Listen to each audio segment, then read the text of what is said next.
In a moment, Catscast, the Catskills podcast. Sponsored by Briars and Brambles Books, the go-to independent book and gift store in the Catskills, located in Windham, New York, right next to the pharmacy, just steps away from the Windham Path. Open daily. For more information, visit briarsandbramblesbooks.com or call 518-750-8599. And by the 52-mile Catskill Mountains Scenic Byway, following New York State Route 28 through the heart of the Central Catskills.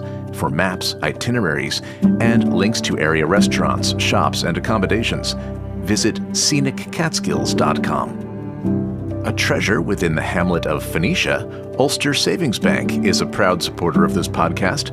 Interested in working with a great team? Visit them at 58 Main Street. Call them at 845-688-5965 or find them online at ulstersavings.com. Member FDIC, Equal Housing Lender, Equal Opportunity Employer. And now, Catscast.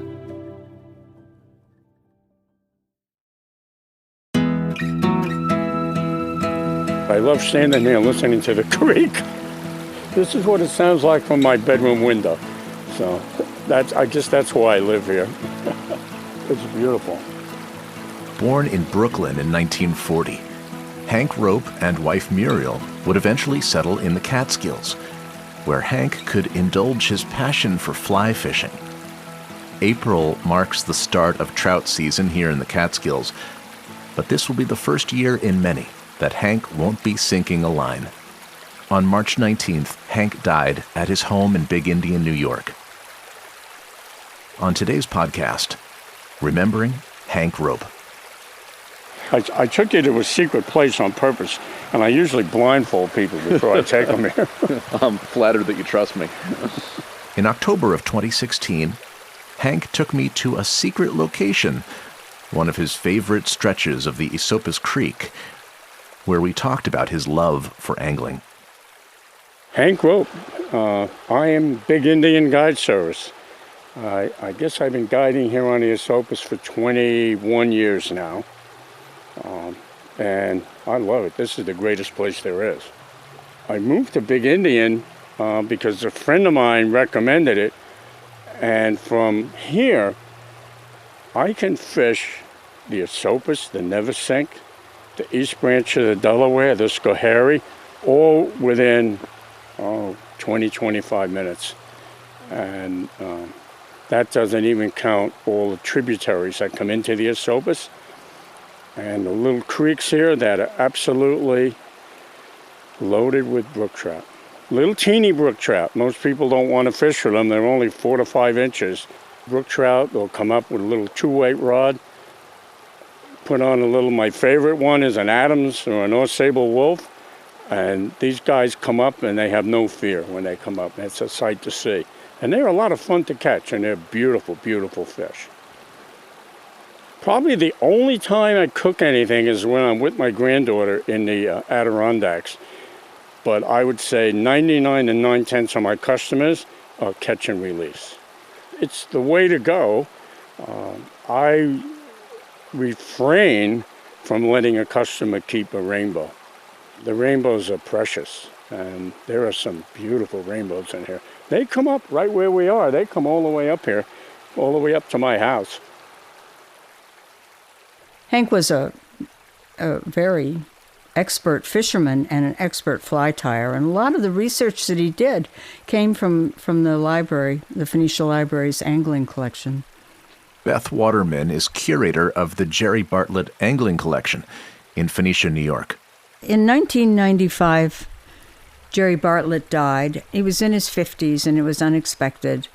He was the president of the first Trout Unlimited chapter in Kingston, and he was a very active conservationist. He ran a hotline about the Esopus that people could call and find out the conditions and things like that. And he ran a guide service as well as a bed and breakfast for anglers who would come for the weekend and fish and then study with Jerry. So when he died, with his widow, Doris Bartlett, I founded the fishing collection at the Phoenicia Library in his memory. While we were building the collection, we also had public events. We had fly tying lessons and fly casting lessons, and we acquired rods and reels, which we check out with a library card. So anyone with a library card can go fishing. And that's when I first met Hank Rope, and he started teaching fly tying for us. And he was just so keen on the collection. I think he read every book. I really do. He was always actively involved with the collection from the time I first met him, which was soon after the collection started in '96.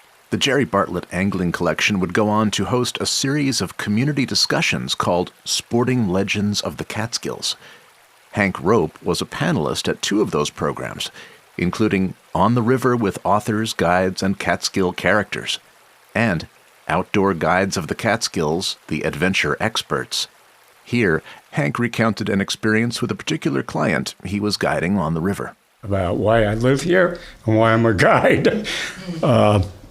2-day trip on the Beaver Kill with a gentleman that was a president of a bank in Florida. More money than anybody. He really had a lot of money. All nice, fancy stuff. Anyway, on the second day, he said, I have to be out of here at noon because the chauffeur's coming to pick him up and take him to the airport in Sullivan County where his jet's waiting to take him back to a meeting. So I said, okay, about 11:30, we have to go in 15 minutes or so. He said, I'm just going to sit here. And the man sat on a rock in the middle of the Beaver Kill. And I kind of went in the woods a little bit, got out of his way, come back out later on, and I said, sir, we have to go. And he says to me, I envy you. You'll be back here tomorrow.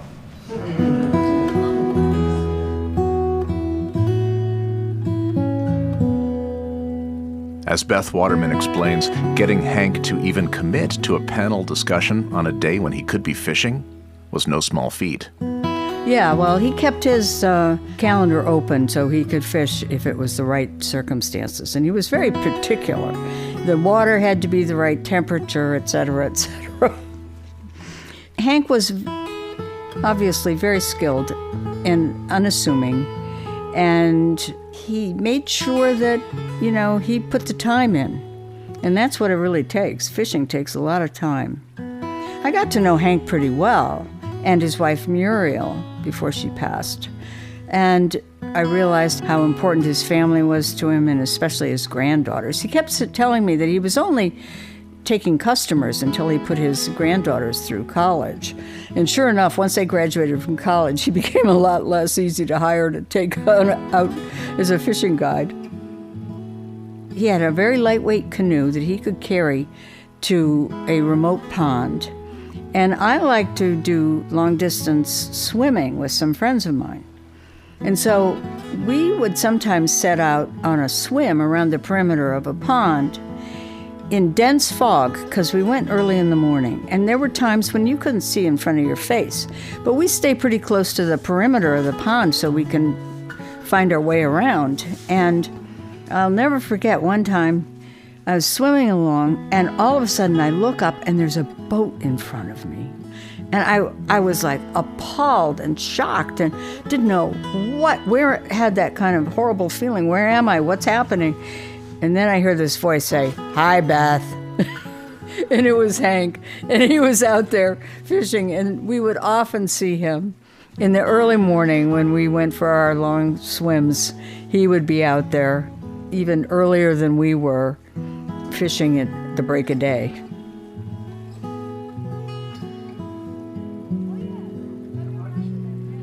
I should be out in my canoe. I'm blaming it on you. We should all be out in your canoe. Usually I can blame When it you on see these kids. Oh, it's beautiful out there. In May of 2016, I met up with Hank at Phoenicia Elementary School, where he'd been volunteering with Trout in the classroom for more than a decade.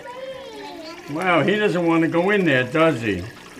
No. Come on, guy, get in there. You got him. No. He likes it here. I'm good at catching the dead ones. You guys take good care of him. The teacher takes care of him. Can I see? My name is Jane Wolfrom. I am a retired Phoenicia elementary school teacher, and I worked in Phoenicia for 25 years and loved every year except for the last 3 months of my career when we spent that in lockdown. So other than that, it was a wonderful, terrific career. I taught first grade for probably the first half of my career there, and I believe that's when I first got a trout tank and enjoyed the years with trout in the classroom. Melissa Johnson and Veronica Rao were two school teachers. Melissa still is a kindergarten teacher in Phoenicia, and she was actually the person who established contact with Trout Unlimited, and through Melissa's efforts, we met Hank, and the Trout in the Classroom program was set up. So Trout in the Classroom is a program that supplies funding for equipment. We had a 55-gallon tank. We had a chiller that always had to be at no higher than 50 degrees because the trout needed cold, cold water. A filter, of course, and 55 gallons of water. And so Hank would come. We'd pick the eggs up pretty much the second week in October. We'd either have a field trip where we'd go all the way up to Frost Valley to the trout hatchery up there. Many sick kids on the way. It was really not a fun field trip. And Hank would never take the bus. He'd always follow in his car. So one trip he actually had to take a mom back in his car because the bus ride up was so bad for her that he volunteered to take her home in his car so she didn't have to go on the bus. And he said, "She's not going to be sick in my car, is she?" I said, "No, Hank, no. It'll be okay." And every year, without fail, there was a problem. It was a gasket that had dried out over the course of the summer. It was the tank leaked. It was a bad chiller. And he always got us what we needed equipment-wise. He'd say, "There's a meeting tomorrow, and I'm going to go tell them that you need a new chiller." And Trout Unlimited always stepped up and gave us the funding for what we needed. You can see it says 66 degrees. It should be 52. I was going to say, that's the water temp? Yeah. It's a little hot. Yeah, well, this thing is gone. I'm going to have to ask Trout Unlimited for another $800. I need a new one. Now, we're going to take them from 66-degree water and put them in 49, 50-degree water. They're not going to like that. Kids could see, what the trout would face once they got into the water and left our classroom.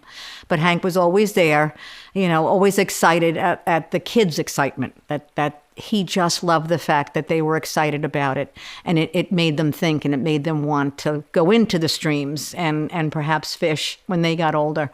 That was an important part of his life. I've been doing this program for 15 years, and it's absolutely fantastic. It's the greatest thing with these kids. And I could be in the Boyceville market and some kid, who's now 15 years old comes up and says, "Hi, Mr. Rope," And honestly, I don't know who he is. But they all know who I am, and they get a lot out of this program. It's not just about raising fish like you would guppies in a tank. It's about learning about the environment. I have a great Melissa Johnson story because she was the person that got it up and running. And she talked about a time when they were having some kind of a crisis in their tank. And she called Hank because the trout looked like they were dying. And she was a kindergarten teacher at the time. And he came in, and whatever he did, he made it so that the trout survived. And it was a wonderful, happy tale. And she decided she was going to make a book about Hank. And in the book, he was a superhero. And he had a trout on his chest. And the kids loved it because he was the superhero who had saved the tank. But Hank was a very low-key guy. He wasn't all warm and fuzzy kind of thing. He just, this is what he did, and wasn't, in it to be a grandpa. He definitely was just happy that he was passing on his love of trout and his love of the Catskills and his love of nature, basically, and excited to get the kids excited about what was right in their own backyards. They learn a lot. They learn about the conditions in the stream, why you want the stream to be clean, why you want everything to be for their benefit, to keep the environment clean. And they raise them over the winter, and then come the first week in May, the fish are 2.5 to 3 inches long, and we have a big party down in Stony Clove, and we let the fish go. it's the greatest thing you can become involved with. And these kids, they're just all smiles, and they learn a lot. And we're going to take them on the stream again. We bought boots for them. We got a grant for the boots. And we're going to wait till the spring, take the kids in the stream. We get a permit, and we see what kind of insects are in the stream. This is what the fish live on. So we want to keep the stream clean so the insects will be there, so the fish survive. That's what the whole thing's about. Great program. Yeah. The kids love it. The song that we always sang when we released the Trout, it was to the tune of the old Everly Brothers, Bye Bye Love, and it was Bye Bye Trout. And the kids would stand on the shore of the Stony Clove right there in Phoenicia after walking from the school to release the Trout. And that was their big send-off, singing Bye Bye Trout.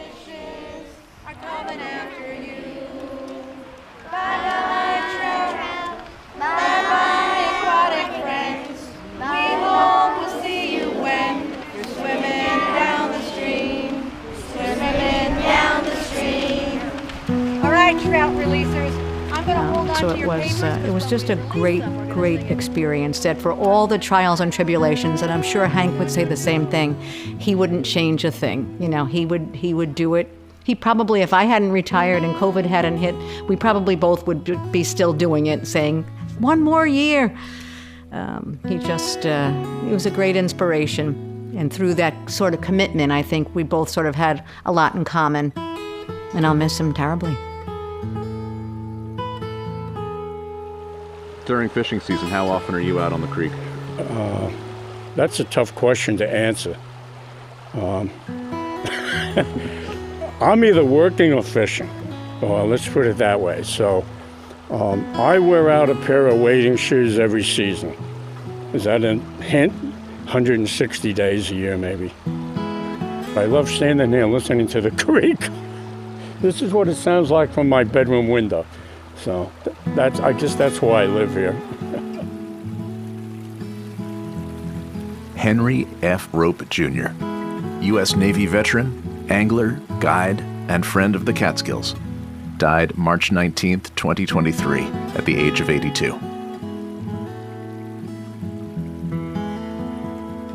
Catscast is a production of Silver Hollow Audio. I'm Brett Barry. Thanks for listening, and we'll see you next time.